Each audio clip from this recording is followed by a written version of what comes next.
Hello students, welcome to the part 3 of revision of chapter number 11 of audit ethics and terms of engagement।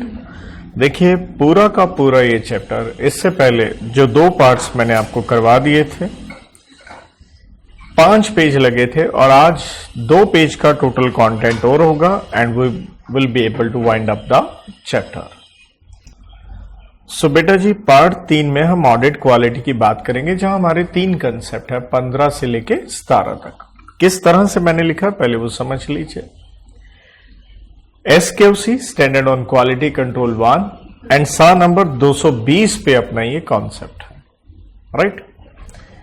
तो comparative वे में मैंने सारे ये points आपको लिख के दिए हैं पेज के हाफ में, मतलब इस तरफ भी यही SQC 220 है, इधर भी SQC एंड 220 है और एक अगला पेज भी ऐसे ही लगेगा। सी बात क्वालिटी की आती है तो एक छोटे से कंसेप्ट के साथ हम स्टार्ट करते होते हैं इसे, जिसको मैंने ये सेकंड पार्ट में यहां लिख के दिया है कि हर ऑडिट फर्म को अपना बनाना है QCPP stands for quality control का पॉलिसी एंड प्रोसीजर, जिसमें 3 बातें आपने करनी है। DCF, डी से हर चीज का आपका क्या होना चाहिए, डॉक्यूमेंट। और आपने जब क्वालिटी कंट्रोल का पॉलिसी एंड प्रोसीजर किया है तो स्वाभाविक है आप उसे कम्युनिकेट करेंगे अपनी हर फर्म के पर्सोनल को, और आप उनका क्या लेंगे साथ में, फीडबैक। वजह यह है क्योंकि हम फीडबैक क्योंकि हम इंकरेज करना चाहते हैं कि पर्सोनल भी क्या करें, कम्युनिकेट करें अपने क्या व्यूज और कंसर्न्स, ठीक है। तो ये छोटा सा ये भी कंसेप्ट पकड़िए, कोई 2 नंबर में MCQ आ सकता है। अब क्वालिटी के ऊपर जैसे हमारे 2 स्टैंडर्ड हैं, तो सबसे पहले स्कोप की बात करेंगे कि SQC 1 किस पे लगेगा। SQC 1 ऑल एंगेजमेंट पे लगेगा, क्योंकि हर काम क्वालिटी से होना चाहिए, चाहे वो काम ऑडिट का है या नॉन ऑडिट एंगेजमेंट है। नॉन ऑडिट में ऑब्वियसली हम किसकी बात करते हैं, रिव्यू की, हम बात करते हैं किसकी, अदर एश्योरेंस की, हम बात करते हैं किसकी, रिलेटेड सर्विसेज की, जिसके ऊपर गहराई में हम कहां करके आ चुके हैं चैप्टर 1 में। लेकिन सा 220 जो है बेटे वो सिर्फ ओनली एंड ओनली किस पे लगता है, ऑडिट एंगेजमेंट पे। लेकिन दोनों को मैंने कंपैरेटिव क्यों लिखा है, क्योंकि दोनों हैं ही क्वालिटी पे। और दूसरी बात यह है जो 220 है वो बेस्ड है, उसे कह लीजिए बेस्ड कह लीजिए या प्रीमाइज्ड कह लीजिए या मॉडल्ड कह लीजिए, किसके बेसिस पे, SQC 1। तो लगभग आपको दोनों का आंसर क्या दिखेगा, सेम दिखेगा। ये एप्लीकेबल होगा आपके इंटायर फर्म पे, ऑडिटर फर्म कोई भी आप कार्य करें। 220 एप्लीकेबल होगा to a particular audit engagement, क्योंकि हम चाहते हैं हर ऑडिट हर काम क्या हो, क्वालिटी के साथ हो। लेकिन यहां पे तवज्जो देनी है, ध्यान रखना है, यहां सिर्फ एंड सिर्फ ऑडिट है और यहां क्या है, ऑडिट हो या नॉन ऑडिट हो। अब क्वालिटी में हमने कहे एलिमेंट्स हैं और कितने एलिमेंट, 6, जिसकी मैंने कोड की आपको बना के दी थी, लीचम, हिब्रू भाषा का शब्द जिसे रोटी या ब्रेड कह देते हैं। तो बिल्कुल ऑर्डर में ये पॉइंट बन जाते हैं। लेकिन बेटा 220 में एलिमेंट कितने आ जाते हैं, 7। एक एक्स्ट्रा आपको दिखेगा जहां पे, तो यहां डी से एक ही नया पॉइंट आया, डॉक्यूमेंट के ऊपर दिखेगा। और एक चीज और है, ये लीचम में यहां H देखिए, यहां H को मैंने कलर चेंज किया, ये थोड़ा सा हेडिंग यहां चेंज मिलेगा, वरना सारे के सारे बेटा आपको हेडिंग भी क्या दिखेंगे, सेम। तो हम क्वालिटी के लिए कहते हैं आपकी जो ऑडिट फर्म है स्वाभाविक है उसमें क्या होनी चाहिए, लीडरशिप क्वालिटी। तो लीडरशिप किस में, ऑब्वियसली फर्म के CEO में, चीफ एग्जीक्यूटिव ऑफिसर या MP का यह मतलब है मैनेजिंग पार्टनर। कंपैरेटिव पढ़ेंगे। 220 में ऑडिट की बात हो रही थी, तो यहां पे लीडरशिप किस में चाहिए, एंगेजमेंट पार्टनर, वो पार्टनर जो उस ऑडिट को संभाल रहा है और अपनी क्या बनाएगा, टीम।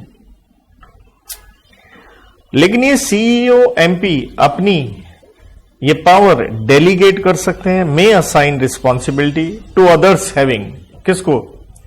जिसके पास एक्सपीरियंस हो, एबिलिटी हो, नेसेसरी अथॉरिटी हो। देखिए वर्ड आ गया आपके सामने, QCPP, quality control policy and procedure, जिसमें मैंने DCF कहा था, डॉक्यूमेंटेशन, कम्युनिकेशन, फीडबैक। कहता है वो डिजाइन्ड है to promote what? Internal culture of quality, की फर्म के अंदर एक क्वालिटी को लेकर के एक अच्छी कल्चर बने। 220 में हम देखते हैं दो बातें आती हैं। पहली, the importance of audit quality, क्योंकि ऑडिट के ऊपर था 220। कहता है एज टू, किससे संबंधित? कि यार क्वालिटी कब आएगी? जब एज ऑडिटर आप कंप्लाई कर पा रहे हो किसके ऊपर? स्टैंडर्ड्स एंड लॉ पे, professional standards, the regulatory and legal requirements. आप कंप्लाई कर रहे हो किसके साथ? जो फर्म ने अपना क्या बनाया, यही QCPP, ठीक है, पॉलिसी एंड प्रोसीजर। 3, स्वाभाविक के अंत में आप ऑडिट कर रहे हो, आप रिपोर्ट बना के दोगे, जो अपने कोर्स में चैप्टर नंबर 8 में, और वो रिपोर्ट क्या होनी चाहिए? एप्रोप्रिएट इन द सर्कमस्टांसेस, क्योंकि रिपोर्ट क्या हो सकती है? अनमॉडिफाइड ओपिनियन या फिर व्हाट? मॉडिफाइड। चौथी बात, जो आपकी टीम है, एंगेजमेंट टीम, उसमें एबिलिटी होनी चाहिए to raise concerns without fear of reprisal या रिटालिएशन, कि जो आपने टीम बना के भेजी है पार्टनर साहब ने, वो काम कर रहे हैं, वो आपसे रिप्लाई, जैसे हम फीडबैक की बात कर रहे थे, वो रेज करने कंसर्न की बिना डर के। B, the fact quality is essential in performing what? Audit engagement. सच ये है, हर काम किससे होना चाहिए? क्वालिटी से। थोड़ा इसको याद कीजिए कि 220 कहता है जिम्मेवारी पार्टनर साहब की है लीडरशिप को लेते हुए कि क्वालिटी लगे, और क्वालिटी की इंपॉर्टेंस 4 बातें हमने कही। ए में हमने कहा स्टैंडर्ड एंड लॉ का कंप्लायंस, आपकी ही फर्म के पॉलिसी एंड प्रोसीजर का कंप्लायंस, आपकी ही रिपोर्ट उन परिस्थितियों में, सर्कमस्टांसेस में क्या होनी चाहिए? Appropriate. Number 4, team members without fear के आपके साथ रेज कर सकते हैं कंसर्न काम को लेके, और फैक्ट यही है, तथ्य यही है कि क्वालिटी हर काम में, हर ऑडिट में जरूरी है।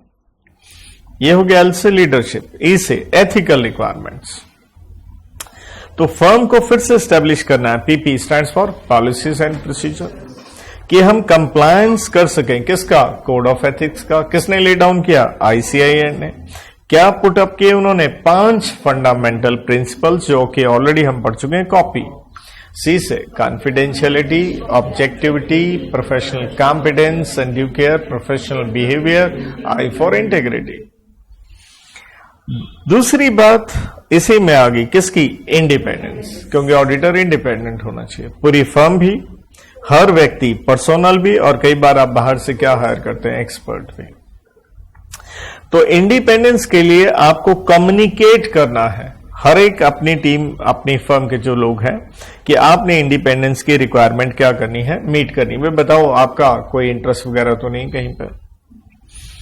आपने आइडेंटिफाई करने हैं, इवैल्यूएट करने हैं हालात, सर्कमस्टांसेस, रिश्ते, रिलेशनशिप्स।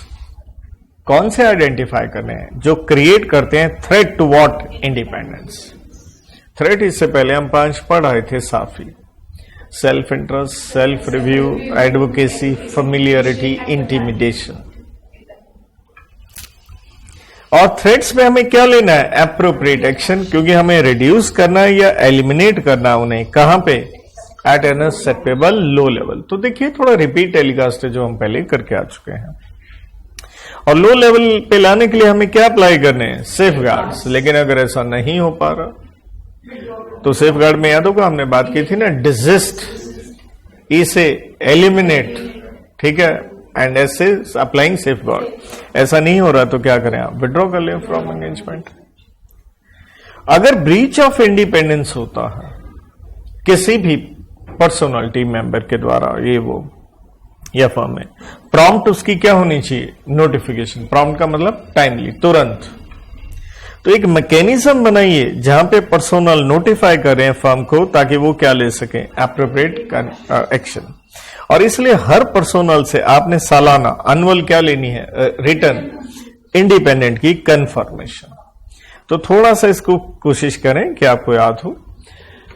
लिचम, एल से आया एथिकल रिक्वायरमेंट, एथिकल, एल से तो लीडर हो गया ना बेटा, इसे एथिकल रिक्वायरमेंट। तो एथिक्स को फॉलो करने के लिए फिर क्या बनाओ अपना पीपी, और वो किस तरह से बनाइए, आईसीआई का कोड ऑफ एथिक्स का कंप्लायंस हो, जहां पे उन्होंने ले डाउन किए हैं 5 फंडामेंटल प्रिंसिपल्स। और उसके लिए बड़ा जरूरी है आपका इंडिपेंडेंट होना, पूरी फर्म का, पर्सोनल का एंड एक्सपर्ट चाहे बाहर से लिए, इसलिए उन्हें कम्युनिकेट कीजिए भाई ये रिक्वायरमेंट मीट करनी पड़ेगी। तो ऐसे फर्म 2 बातें करनी है, आइडेंटिफाई करना है, इवैल्यूएट करना है, सीआर।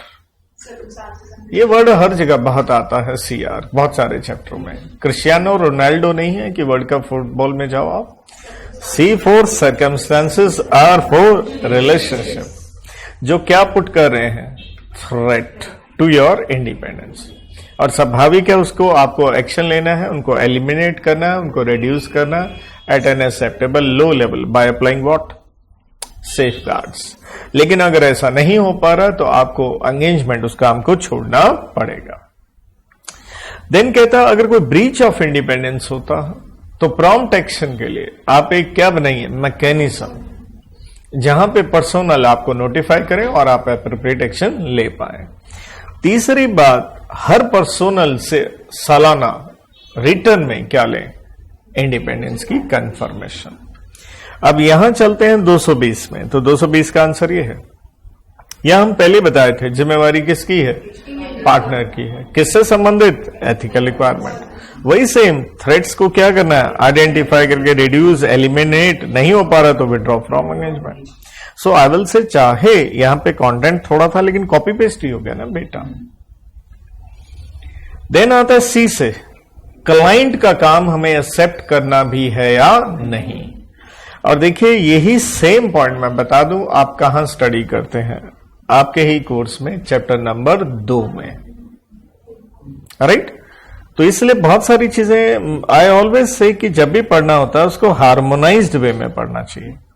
तो आप ही के कोर्स में चैप्टर नंबर 2 में भी चैप्टर नंबर 2 आता है स्ट्रेटेजी, प्लान एंड प्रोग्राम है, और वहां पे भी एलिमेंट्स ऑफ प्लानिंग में आप ये पॉइंट पढ़ते हैं। जस्ट आपके जीके के लिए बता रहा हूं। तो हमें देखना है क्या क्लाइंट का काम, नया काम है, सेट करें या नहीं, पुराना भी है, पिछले साल हो सकता है परेशान हुए हैं हम, कंटिन्यू करना भी है या नहीं। तो क्वालिटी, सो इसलिए कहता है काम को एक्सेप्ट करने से पहले, before acceptance, acquire vital means important information about the client. क्योंकि इंफॉर्मेशन ले लेंगे वो हेल्प करेगा फर्म को डिसाइड करने में क्या, इंटेग्रिटी ऑफ क्लाइंट। इंटेग्रिटी का मतलब हमने पहले भी कहा था, शट, एस से स्ट्रेट फॉरवर्डनेस, एच से ऑनेस्टी, टी से ट्रूथफुलनेस। तो ऑनेस्टी से थोड़ा और भी बेहतर। तो इंटेग्रिटी ऑफ क्लाइंट कैसे हम जानेंगे, तो उसके बहुत सारे मैटर्स कह लीजिए या ढेरों क्या है, यहां पे उदाहरण है, एग्जाम्पल्स हैं, राइट। तो ये सब हम थोड़ी देर में देखते हैं, क्योंकि उससे पहले मैंने कहा इंफॉर्मेशन आपको हेल्प करेगा 3 चीजें करने में, ये जानने में आई से कि क्लाइंट सही व्यक्ति है या नहीं। फिर हमें हमारी भी 2 चीजें जाननी है, क्या हम उसका कार्य करने के लिए कॉम्पिटेंट है या नहीं। सो यहां पे हमारी बात हो रही है कॉम्पिटेंस ऑफ ऑडिटर, हमारी सीटीआर, हमारी कैपेबिलिटी, हमारे टाइम, हमारे रिसोर्सेस, ठीक है, कि हम ये कार्य कर सकते हैं या नहीं। कोई आ गया मेरे पास मैथ्स पढ़ने तो मैं पढ़ा भी सकता हूं या नहीं, ऐसे थोड़े कोई भी आ गया तो पढ़ाना चालू कर दो। देन हमें क्या मीट करनी है, हम इससे पहले पढ़ा है, एथिकल रिक्वायरमेंट्स का कंप्लायंस करना। तो क्लाइंट से संबंधित कोई या हमारे काम से संबंधित कोई इश्यू आ रहे हैं तो हमें सबसे पहले तो उसे क्या करना है, फिर हमें उसे क्या करना है, रिजॉल्व करना है, एड्रेस करना है उन इश्यूज को। और देखिए ऑडिटर को हम बार बार कहते हैं, ऑडिटर शुरू से लेके अंत तक हर चीज का क्या तैयार करेगा, डॉक्यूमेंटेशन। तो ये जो भी इश्यूज होते हैं इनका भी क्या तैयार करना होता है, डॉक्यूमेंटेशन। तो यहां से आई पॉइंट को दोबारा पकड़ते हैं कि इंटीग्रिटी ऑफ क्लाइंट किससे संबंधित, कौन से वो मैटर होंगे या उदाहरण होंगे। पहले 3 पॉइंट का एक कोड की बना दिया मैं बार। बी से आप ये तो देखिए बिजनेस का नेचर एंड ऑपरेशन हो सकता है पेट्रोलियम ग्रुप का ऑडिट आया हो, वो हमारी औकात से बाहर हो सकता है, लेकिन हम हमारी औकात की बात थोड़े कर रहे हैं इस पॉइंट में। हम तो किसकी बात कर रहे थे? इंटीग्रिटी ऑफ क्लाइंट, कि उसका जो धंधा है, कैसा काम है, वो काम करने का उसका कैसा तरीका है।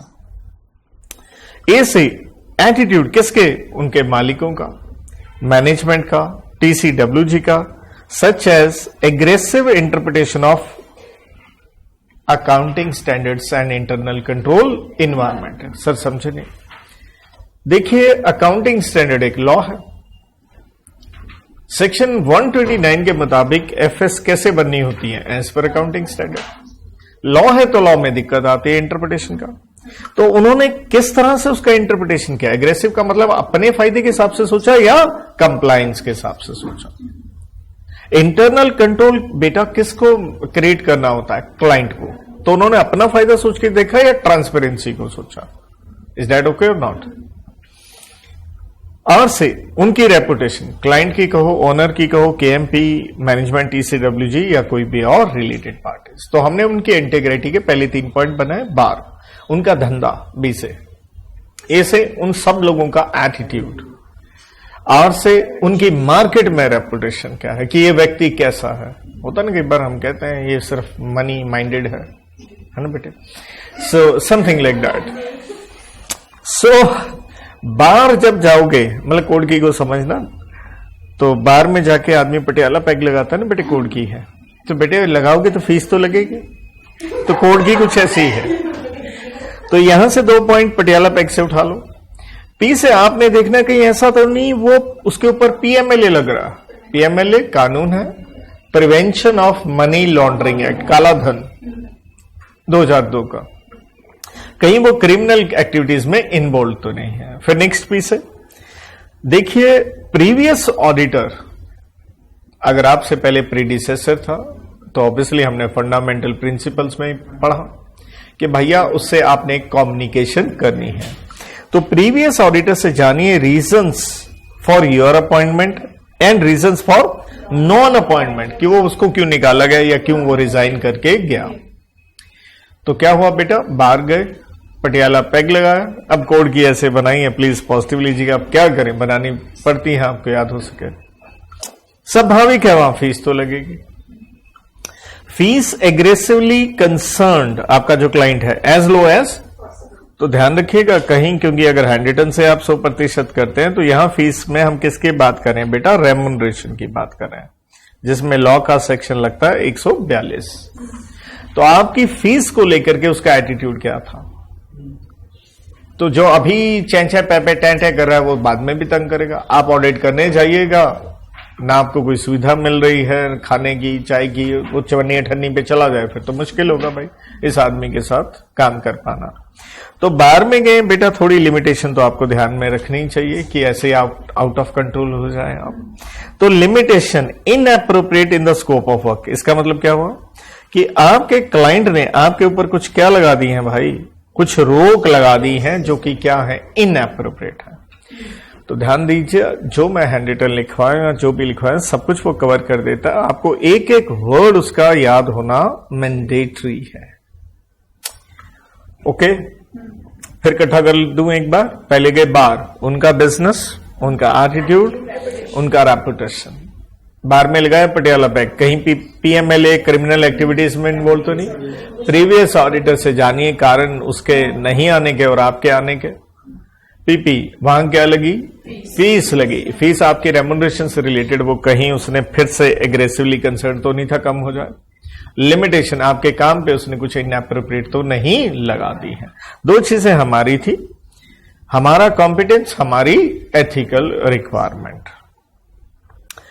सो कहता conflict of interest if any to be properly what resolve before accepting the, अरे कॉन्फ्लिक्ट ऑफ इंटरेस्ट वही आ गया इंडिपेंडेंस वाला बात, ठीक है। जैसे हमने यहां का जो भी इश्यूज है आपने आइडेंटिफाई करने हैं, रिजॉल्व करने हैं और उसका क्या बनाना बेटे? डॉक्यूमेंटेशन।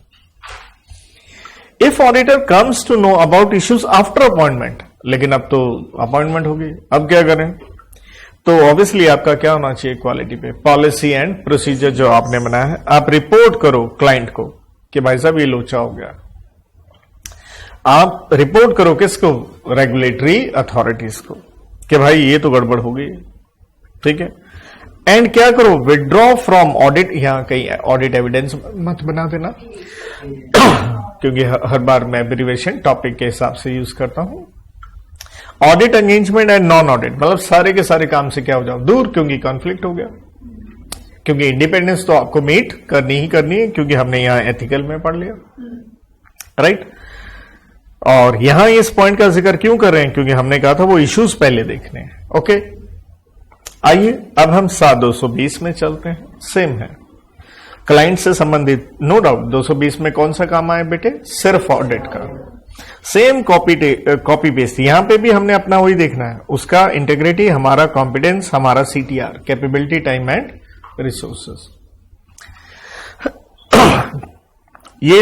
ये पॉइंट इश्यूज वाला यहां नहीं था, काटा मार दिया, लेकिन इन्होंने एक्स्ट्रा कुछ लिखा तो मैंने एक्स्ट्रा करके यहां लिख दिया। SM stands for significant matters arising during what, current और previous audit engagement and their implication. तो कहते हैं क्लाइंट से संबंधित आप देखिए कुछ सिग्निफिकेंट मैटर तो नहीं आपके सामने आया पिछले बरस या इस बरस, और उसका इम्प्लीकेशन मीन्स क्या, प्रभाव, इफेक्ट पड़ेगा। आगे बढ़ते हैं, आगे H से लीचम, H से ह्यूमन रिसोर्सेज। देखिए हमें देखना है काम करने से संबंधित क्या हमारे पास सफिशिएंट पर्सोनल है विद C4 उनका कैपेबिलिटी, C4 उनका कॉम्पिटेंस, C4 उनका commitment to ethical principles. P stands for policies and procedures to address HR issues including, क्योंकि देखिए लोग काम कर रहे हैं, कोई परेशान होगा, हैरान होगा, हर कोई अच्छा वर्किंग कंडीशन, रेम्यूनरेशन चाहता है।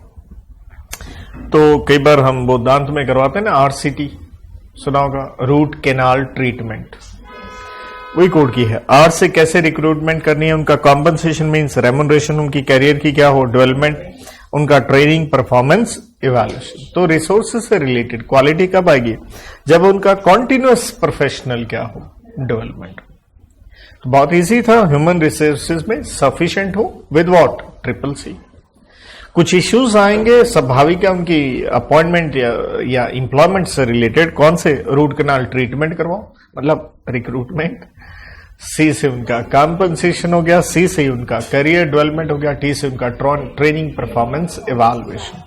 अब क्या है 220 में पॉइंट यही है, और यही मैं बता रहा था लीक्चर में। यहां पे H है यहां, लेकिन थोड़ा सा उन्होंने हेडिंग क्या कर दिया, चेंज कर दिया। तो ये लिखा है, हेडिंग डिफरेंट है, उन्होंने क्या लिख दिया, असाइनमेंट ऑफ एंगेजमेंट, क्योंकि आप ऑडिट करने जा रहे हो। स्वाभाविक है क्या बनी होगी, टीम बनी होगी, और कौन पार्टनर कौन से मेंबर को भेजेगा, टीम मेंबर को, स्वाभाविक है, जिसमें अगेन उसको सफिशिएंट पर्सोनल भेजने पड़ेंगे विद वही क्या, CCC, और इंक्लूडिंग क्या, मे बी एक्सपर्ट्स। और ये एक्सपर्ट वगैरह सब चीजें आपके कोर्स में चैप्टर नंबर 2 में भी आएंगी, राइट, कि वहां पे बनाई जाती है स्ट्रेटेजी के प्रोसेस में कितनी क्वांटिटी, कितने लोग हो, कितनी क्वालिटी हो, time management, right. So as to perform engagement as per what, standards and legal requirements. तो देखो यही चीज स्टैंडर्ड वाली हमने कहां पढ़ ली थी, ये कॉपी पेस्ट यही 220 में यही तो था कि क्वालिटी क्यों, तो कोई टफ नहीं है। लीचम, ई से अगला पॉइंट आता है अपना एंगेजमेंट परफॉर्मेंस। एंगेजमेंट होगी, काम तो परफॉर्म करना है क्वालिटी के साथ, और क्वालिटी में क्या होनी चाहिए, कंसिस्टेंसी। जैसे आप मुझसे पढ़े हैं, जितने महीने हो गए जो भी पढ़ते हो, तो आप देखिए डे 1 से लेके आज तक क्या कहीं ऐसा है किस दिन बड़ा अच्छा पढ़ा है, किस दिन बकवास पढ़ा है। क्वालिटी है, काम में क्या होनी चाहिए, कंसिस्टेंसी, पता ही ना चले। हम किसी कैब में बैठते हैं तो होता ना, यार ये तो बड़ा रफ चला रहा है, ठीक है यार, पता ही नहीं चला, चाहे खड्डे भी आए, सेम कुछ ऐसे, दैट इज क्वालिटी। तो कहता कंसिस्टेंसी किससे आएगी, हमारी वही कोड की DSR। टीम है तो देखिए आप एंगेजमेंट टीम को क्या देते हो? डायरेक्शन। लेकिन यार डायरेक्शन वर्ड नहीं इस्तेमाल किया उन्होंने, वर्ड क्या इस्तेमाल किया? ब्रीफिंग। अरे ब्रीफिंग का मतलब भी क्या? डायरेक्शन।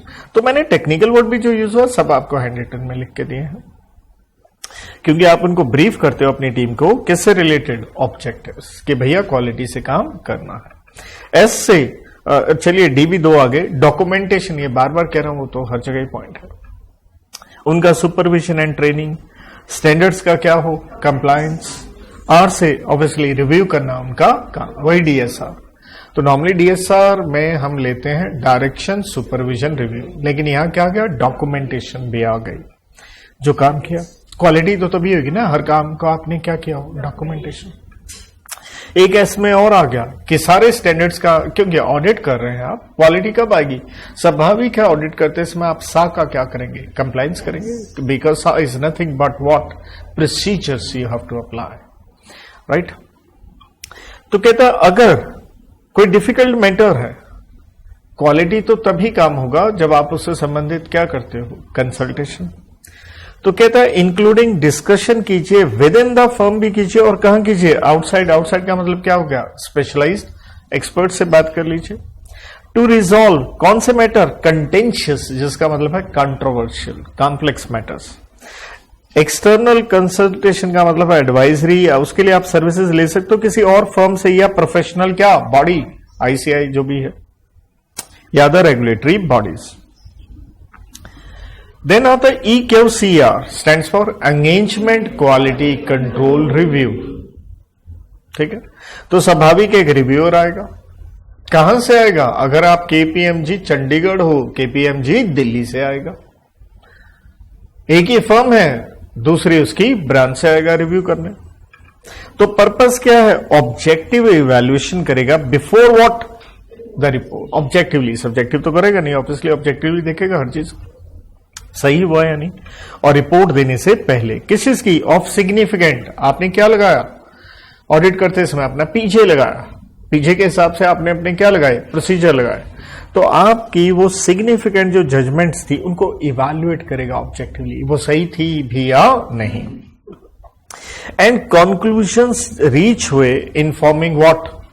रिपोर्ट। तो मेन कह लीजिए 2 पॉइंट निकलते हैं यहां पे, जेसी, क्या आपकी जजमेंट्स को इवैल्यूएट करेगा, और क्योंकि जो आप कंक्लूजन पे पहुंचे हो। एक्सटेंट ऑफ रिव्यू डिपेंड करता है कितना गहराई में वो रिव्यू करेगा, जो काम मिला वो कितना क्या है? कॉम्प्लेक्सिटी है उसमें। एंड रिस्क दैट रिपोर्ट में भी क्या हो सकती है? इनएप्रोप्रिएट। अगर उसे लग रहा है उतना ही गहराई में वो क्या करेगा? रिव्यू करेगा। और ये मैंडेटरी है किसके लिए? All audits. किसके? अगर लिस्टेड एंटिटी है, so that is a star point. लेकिन अदर एंगेजमेंट में भी फर्म को क्या करना है? डिवाइस करना है criteria to determine cases requiring what? Review. अगर डिफरेंस ऑफ ओपिनियन आता है, क्योंकि हम यहां बात कर रहे थे कि भैया डिफिकल्ट मैटर्स में हम खुद भी बात करेंगे, आपस में टीम भी, और कहां जाएंगे? आउटसाइड। तो कहता है with in the engagement team हो सकता है, जो बाहर से जिनको कंसल्ट किया उनके साथ हो सकता है, और जब रिव्यूअर आया उसका हो सकता है किसके साथ? Engagement partner. लेकिन रिव्यूअर कब आया? रिपोर्ट देने से पहले। तो लेकिन ध्यान दीजिए, रिपोर्ट तभी आएगी आफ्टर आप इन ओपिनियन अपने डिफरेंसेस को क्या कर लेंगे? रिजॉल्व। कहता है EQCR recommendations not accepted by what? तो जो रिव्यूअर आया उसके रिकमेंडेशन आप एक्सेप्ट नहीं कर रहे हो, ऐसा मैटर तो आपको रिजॉल्व करना पड़ेगा एज पर फर्म का क्या? Policy and procedure. Such as consult कर लो किसको? अदर फर्म, या क्या? Regulatory bodies.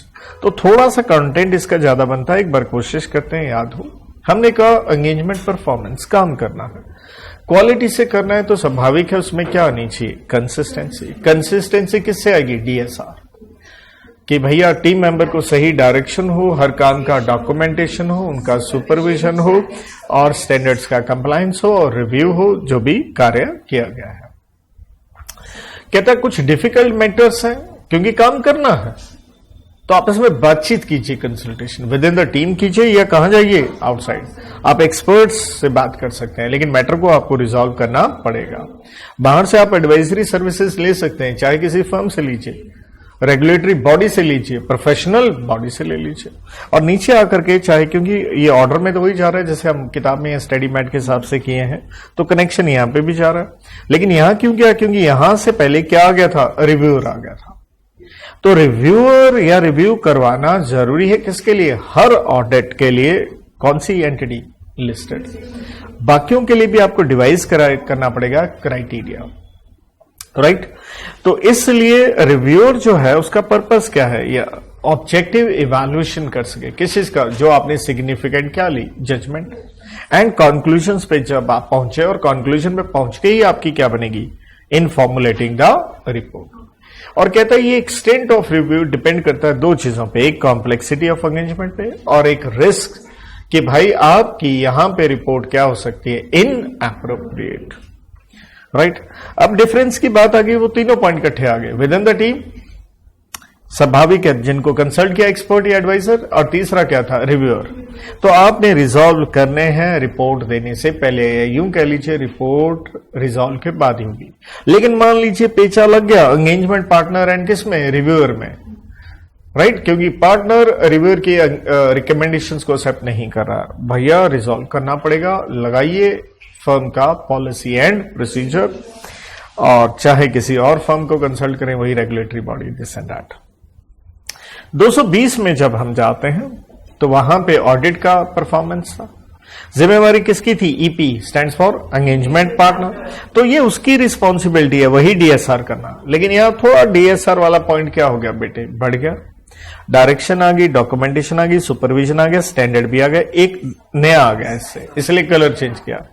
क्योंकि आप ऑडिट करने गए हो तो दिमाग लगाइए, ऑडिटर को क्या चाहिए? सबूत चाहिए। क्लियर है? उसे सही चाहिए, sufficient and appropriate audit evidence, क्योंकि वो ऑब्टेन करेगा तभी वो सपोर्ट कर पाएगा जो वो कहां पहुंचा अपनी का। सर कंक्लूजन पे तो आप एविडेंस पे आइएगा। देन आर से रिव्यू हो गया, और स्वाभाविक है अंत में स्वाभाविक है यहां क्या बनेगी? रिपोर्ट।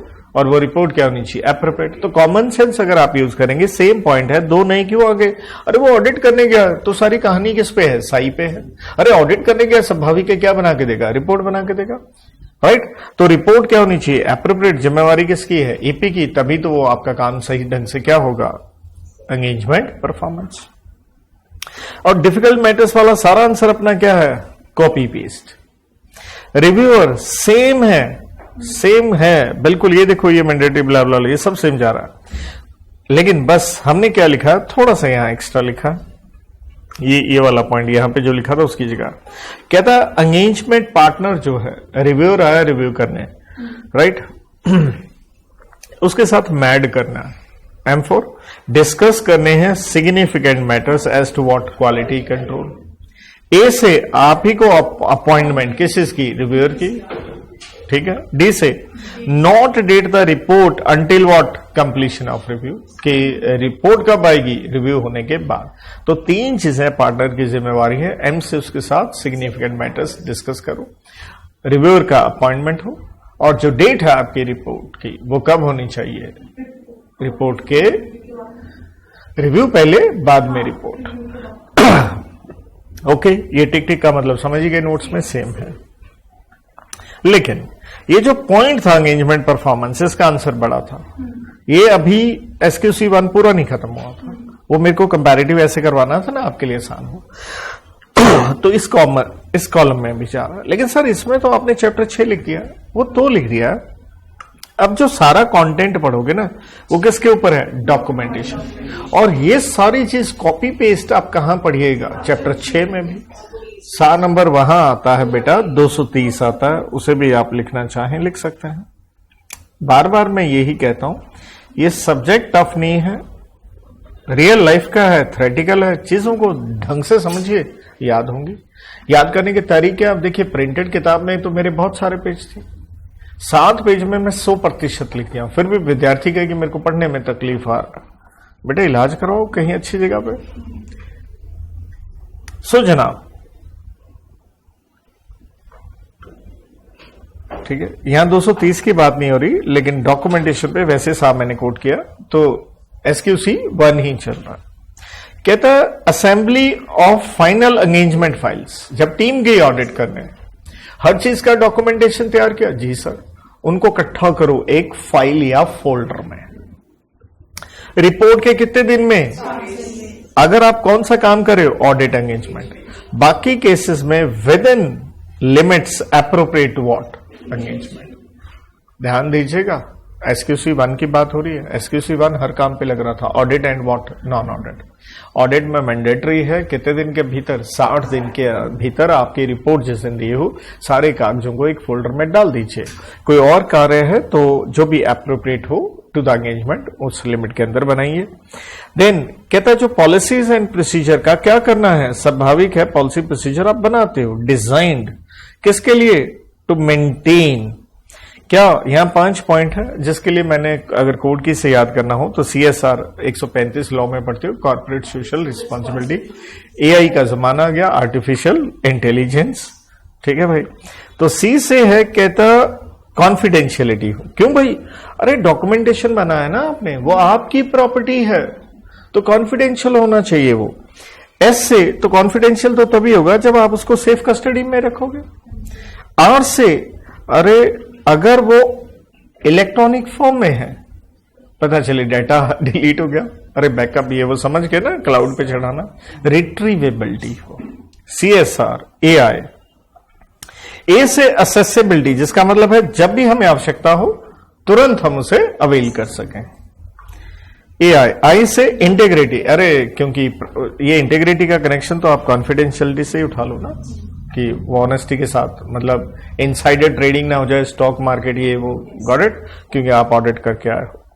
सो बात हम कर रहे हैं कि भाई साहब पहले तो ये डॉक्यूमेंटेशन पे बात चल रही है, तो हमने कहा जी 60 दिन में आप संभालें, बाकी काम में जो भी एप्रोप्रिएट हो। तो कहता है पॉलिसी प्रोसीजर कुछ इस तरह से आप डिजाइन करो कि मेंटेन हो सके CSR AI। C से कॉन्फिडेंशियलिटी, S से सेफ कस्टडी, R से रिट्रीवेबिलिटी, A से असेसिबिलिटी, I से उसकी इंटेग्रिटी मेंटेन हो, उसकी पवित्रता हो। स्वाभाविक है किसकी? ऑडिट डॉक्यूमेंटेशन की। कहता एंगेजमेंट जो डॉक्यूमेंटेशन आप तैयार किए ये प्रॉपर्टी आपकी है एज ए फर्म में एट इट्स डिस्क्रिप्शन, मर्जी है आपकी, आप शेयर कर सकते हो कुछ उसका हिस्सा, एक्सट्रैक्ट या पोर्शन किसके साथ? सब मत शेयर कीजिए, क्योंकि सब शेयर कर देंगे सारे राज पता चल जाएंगे आपके ऑडिट के उन्हें। So but not to undermine the validity of what work perform, कम ना हो जाए, उस पर इंपैक्ट ना आ जाए। और in case of assurance engagement what the independence of the firm, क्योंकि फिर इंडिपेंडेंट कहां रहेगी, सब कुछ तो आपने शेयर कर दिया।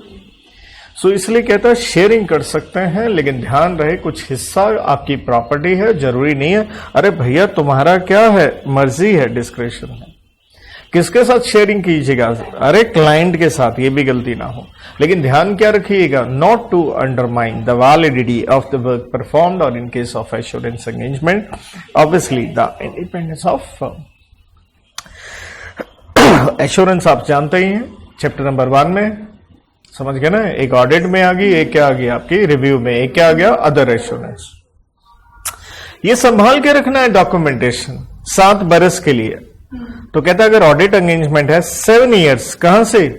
जहां से रिपोर्ट बनाए हो, और if later the date of group audit report, इसे आसान भाषा में ही कह लो 7 साल कहां से? स्टैंड अलोन रिपोर्ट या what consolidated FS report, which ever is what later. सो ये हिस्सा मैंने डॉक्यूमेंटेशन पे बताया, जहां पे 60 दिन की आपने फाइलिंग पढ़ी, कागज थे तो संभाल के रखने के लिए पॉलिसी प्रोसीजर बनाए CSR वाला, फिर आपकी प्रॉपर्टी की बात करी, उसकी शेयरिंग की बात करी, फिर ये फाइल जो बनाए थे कितने बरस तक? 7 बरस तक। ठीक है।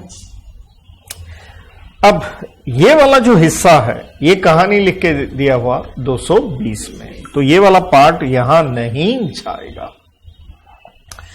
अंत में आ गया मॉनिटरिंग पे, बिकॉज क्वालिटी की बात हो रही है तो मॉनिटर करना जरूरी है। जैसे हम क्लास में मॉनिटर आपका करते हैं टेस्ट लेते हुए, जो बच्चा टेस्ट नहीं देता तो हमें मालूम होता है, बड़ी बड़ी बातें बड़ा पाव खाते, मतलब समझ में आ जाता है कि हाँ बच्चा नहीं काम कर रहा ढंग से। तो मॉनिटरिंग, तो कहता है पॉलिसी एंड प्रोसीजर बनाया, मॉनिटर करना है relating to the system of what quality control. तो मॉनिटर कैसे करना है? सिंपल कोड की तुम्हारा रोका करवा दिया कि आपने पॉलिसी प्रोसीजर कुछ इस तरह से बनाना है कि वो क्या हो, रेलेवेंट हो। ओ से ऑपरेट करे इफेक्टिवली मीन्स असरदार हो। सी से complied with in what practice. A से क्या हो, पर्याप्त हो, एडिक्वेट हो। Evaluation of quality control system, तो नेचुरल है उस सिस्टम जो आप बनाए हो उसको क्या करना है आपको, इवैल्यूएट। और उसके लिए क्या होनी चाहिए, periodic inspection of selected completed what engagement, कि कुछ काम जो आप कर चुके हो उनका पीरियोडिक क्या हो, रिव्यू, कि मॉनिटर हाँ भी सही हुआ या नहीं। तो 2-4 लाइनें थी, याद करना पड़ेगा मॉनिटरिंग में, कि पॉलिसी एंड प्रोसीजर बनाए हो, मॉनिटर किया जा सके सिस्टम ऑफ क्वालिटी कंट्रोल। उसके लिए रोक का देखना है, आर से वो रेलिवेंट हो, ओ से ऑपरेट इफेक्टिवली हो, सी से कंप्लाइड विद इन प्रैक्टिस, हाँ भाई सही उसको आप मॉनिटर सिस्टम को फॉलो कर रहे हो, ए से एडिक्वेट हो, और इसके लिए उसको इवैल्यूएट करना जरूरी है और कुछ काम हो चुके हैं उसका पीरियोडिक इंस्पेक्शन करना। 220 में हम जाते हैं तो खुशी की बात है, ये सारा का सारा क्या है, सेम है। प्लस क्यों लिख दिया, कुछ एक्स्ट्रा आ गया। तो एंगेजमेंट पार्टनर को कंसिडर करना है results of M for monitoring and what, क्या देखेगा उसमें, डेफिशिएंसी देखेगा। ठीक है जी, क्योंकि हर काम क्वालिटी से होना चाहिए, जिम्मेवारी पार्टनर की है। तो मॉनिटरिंग के वो परिणाम देखेगा, कमी आएगी तो उसको ठीक करना है। 7वां पॉइंट मैंने कहा था लिचम डी, ये पॉइंट सिर्फ किसमें है, 220 में है, एसक्यूसी 1 में नहीं है। कहता engagement partner to document, D for document matters, कि आप ऑडिट करने गए हो ना, तो पार्टनर की जिम्मेवारी है डॉक्यूमेंट करें। और ये 4 पॉइंट आपको ध्यान में रखने हैं, याद करना ही होगा। सबसे पहले क्या आ गया, एथिकल रिक्वायरमेंट्स, क्योंकि उससे रिलेटेड हमने कहा था इश्यूज हैं, आइडेंटिफाई करो, उनको रिजॉल्व करो, वो इंडिपेंडेंस मेंटेन करना है, और इंडिपेंडेंस का पॉइंट उसके अंदर ही आ गया, देखो।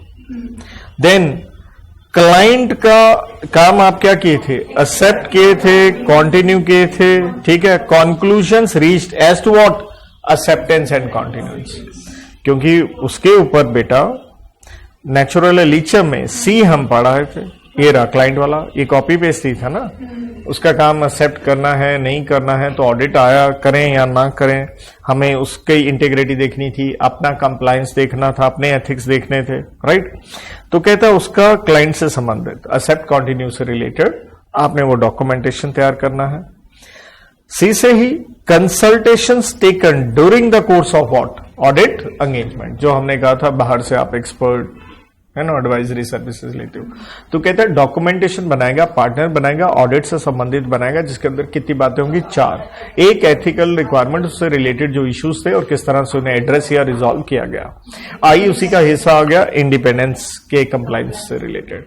एंड तो इसलिए मैं कहूंगा ये दोनों पॉइंट तो स्वाभाविक है बेटा, एक ही साइड के, एक ही कॉइन के 2 पहलू हो गए। देन आ गया भाई उस क्लाइंट का काम एक्सेप्ट और कंटिन्यू करने से संबंधित जो जो आपने चीजें देखी थी, वो इंटीग्रिटी, वो किस तरह से आप अपनी कंक्लूजन पे पहुंचे हैं। और अंत में कि भाई जो भी आपने कंसल्टेशंस ली है, राइट। तो यहां पे हर चीज की अगर आपको कि कोई कोड की बन जाए, वो कई बार नहीं भी बन पाती है यार, राइट। तो ये 2 इकट्ठे हो गए और ये 2 सी पॉइंट, मतलब देखो एग्जाम में हमें नहीं मालूम पीछे आया भी किस पे प्रश्न, इस हिस्से पे। अब एग्जैक्टली आप इस तरह से नहीं लिखिएगा तो नंबर कहां से मिलेंगे, right. So on this note अब बता दीजिए, आपको लगता है मैं एक बार दोबारा इसको पूरा रिकॉल वैल्यू दूं या इतना ही सफिशिएंट है, चॉइस इज योर्स, मेरे को कोई दिक्कत नहीं है, I can give a recall value. हाँ जी, सफिशिएंट है 100%। तो बेटा जी हम यहां पे इसको समाप्त करते हैं। तो होप सो आपको यूटिलिटी मिली होगी। Wish you the best, good luck.